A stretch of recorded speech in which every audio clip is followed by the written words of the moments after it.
हिमालय के घने वनों में कभी सफेद हाथियों की दो विशिष्ट प्रजातियां हुआ करती थीं, छद्दंत और उपोसत। छद्दंत हाथियों का रंग सफेद हुआ करता था और उनके 6 दांत होते थे। ऐसा पाली साहित्य में उल्लिखित है। छद्दंत हाथियों का राजा एक कंचन गुफा में निवास करता था। उसके मस्तक और पैर माणिक के समान लाल और चमकीले थे। उसकी 2 रानियां थीं, महासुभद्दा और चुल्लसुभद्दा। एक दिन गजराज और उसकी रानियां अपने दास-दासियों के साथ एक सरोवर में जलक्रीड़ा कर रहे थे। सरोवर के तट पर फूलों से लदा एक साल वृक्ष भी था। गजराज ने खेल-खेल में ही साल वृक्ष की एक शाखा को अपनी सूंड से हिला डाला। संयोगवश वृक्ष के फूल और पराग महासुभद्दा को आच्छादित कर गए, किंतु वृक्ष की सूखी टहनियां और फूल चुल्लसुभद्दा के ऊपर गिरे। चुल्लसुभद्दा ने इस घटना को संयोग न मान स्वयं को अपमानित माना। नाराज चुल्लसुभद्दा ने उसी समय अपने पति और उनके निवास का त्याग कर कहीं चली गई।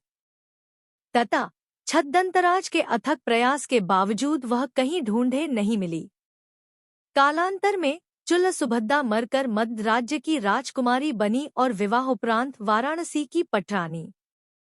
किंतु छद्दंतराज के प्रति उसका विषाद और रोष इतना प्रबल था कि पुनर्जन्म के बाद भी वह प्रतिशोध की आग में जलती रही। अनुकूल अवसर पर उसने राजा से छद्दंतराज के दंत प्राप्त करने को उकसाया। फलत राजा ने उक्त उद्देश्य से कुशल निषादों की एक टोली बनवाई, जिसका नेता सोनुत्तर को बनाया। 7 वर्ष 7 महीने और 7 दिनों के पश्चात सोनुत्तर छद्दंतराज के निवास स्थान पर पहुंचा। उसने वहां एक गड्ढा खोदा और उसे लकड़ी और पत्तों से ढंक दिया। फिर वह चुपचाप पेड़ों की झुरमुट में छिप गया। छद्दंतराज जब उस गड्ढे के करीब आया तो सोनुत्तर ने उस पर विषबुझा बाण चलाया। बाण से घायल छद्दंत ने जब झुरमुट में छिपे सोनुत्तर को हाथ में धनुष लिए देखा तो वह उसे मारने के लिए दौड़ा। किंतु सोनुत्तर ने सन्यासियों का गेरुआ वस्त्र पहना हुआ था, जिसके कारण गजराज ने निषाद को जीवन दान दिया। अपने प्राणों की भीख पाकर सोनुत्तर का हृदय परिवर्तन हुआ। भाव वहमवल सोनुत्तर ने छद्दंत को सारी बातें बताई कि क्यों वह उसके दांतों को प्राप्त करने के उद्देश्य से वहां आया था। चूंकि छद्दंत के मजबूत दांत सोनुत्तर नहीं काट सकता था, इसलिए छद्दंत ने मृत्यु पूर्व स्वयं ही अपनी सूंड से अपने दांत काटकर सोनुत्तर को दे दिए। वाराणसी लौटकर सोनुत्तर ने जब छद्दंत के दांत रानी को दिखलाए तो रानी छद्दंत की मृत्यु के आघात को संभाल न सकी और तत्काल मर गई। हिमालय के फूल अपनी विशिष्टताओं के लिए सर्वविदित हैं। दुर्भाग्यवश उनकी अनेक प्रजातियां विलुप्त होती जा रही हैं। कुछ तो केवल किस्से कहानियों तक ही सिमट कर रह गई है। यह कहानी उस समय की है जब हिमालय का एक अनूठा पेड़ अपने फलीय वैशिष्ट्य के साथ एक निर्जन पहाड़ी नदी के तीर पर स्थित था। उसके फूल थाईलैंड के कुरियन से भी बड़े, चेरी से भी अधिक रसीले और आम से भी अधिक मीठे होते थे। उनकी आकृति और सुगंध भी मन को मोह लेने वाली थी। उस पेड़ पर वानरों का एक झुंड रहता था, जो बड़ी ही स्वच्छंदता के साथ उन फूलों का रसास्वादन व उपभोग करता था।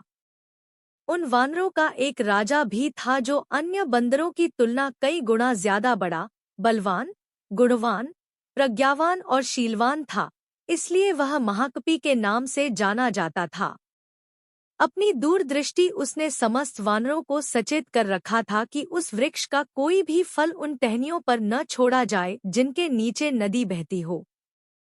उसके अनुगामी वानरों ने भी उसकी बातों को पूरा महत्व दिया, क्योंकि अगर कोई फल नदी में गिरकर और बहकर मनुष्य को प्राप्त होता तो उसका परिणाम वानरों के लिए अत्यंत भयंकर होता। एक दिन दुर्भाग्यवश उस पेड़ का एक फल पत्तों के बीचों बीच पककर टहनी से टूट बहती हुई उस नदी की धारा में प्रवाहित हो गया। उन्हीं दिनों उस देश का राजा अपनी औरतों, दास दासियों तथा के साथ उसी नदी की तीर पर विहार कर रहा था। वह प्रवाहित फल आकर वहीं रुक गया। उस फल की सुगंध से राजा की औरतें सम्मोहित होकर आंखें बंद कर आनंदमग्न हो गई। राजा भी उस सुगंध से आनंदित हो उठा। शीघ्र ही उसने अपने आदमी उस सुगंध के स्रोत के पीछे दौड़ाए। राजा के आदमी तत्काल उस फल को नदी के तीर पर प्राप्त कर पल भर में राजा के सम्मुख ले आए। फल का परीक्षण कराया गया तो पता चला कि वह एक विषहीन फल था। राजा ने जब उस फल का रसास्वादन किया तो उसके हृदय में वैसे फलों तथा उसके वृक्ष को प्राप्त करने की तीव्र लालसा जगी। क्षण भर में सिपाहियों ने वैसे फलों पेड़ को भी ढूंढ लिया, किंतु वानरों की उपस्थिति उन्हें वहां रास नहीं आई। तत्काल उन्होंने तीरों से वानरों को मारना प्रारंभ कर दिया। वीर्यवान महाकपि ने तब अपने साथियों को बचाने के लिए कूदते हुए उस पेड़ के निकट की एक पहाड़ी पर स्थित एक बेंत की लकड़ी को अपने पैरों से फंसाकर फिर से उसी पेड़ की टहनी को अपने दोनों हाथों से पकड़कर लेट अपने साथियों के लिए एक पुल का निर्माण कर लिया। फिर उसने चिल्लाकर अपने साथियों को अपने ऊपर चढ़कर बेतों वाली पहाड़ी पर कूदकर भाग जाने की आज्ञा दी। इस प्रकार महाकपि के बुद्धि कौशल से सारे वानर दूसरी तरफ की पहाड़ी पर कूदकर भाग गए। राजा ने महाकपि के त्याग को बड़े गौर से देखा और सराहा। उसने अपने आदमियों को महाकपि को जिंदा पकड़ लाने की आज्ञा दी। उस समय महाकपि की हालत अत्यंत गंभीर थी। साथ ही वानरों द्वारा कुचल जाने के कारण उसका सारा शरीर विदीर्ण हो उठा था।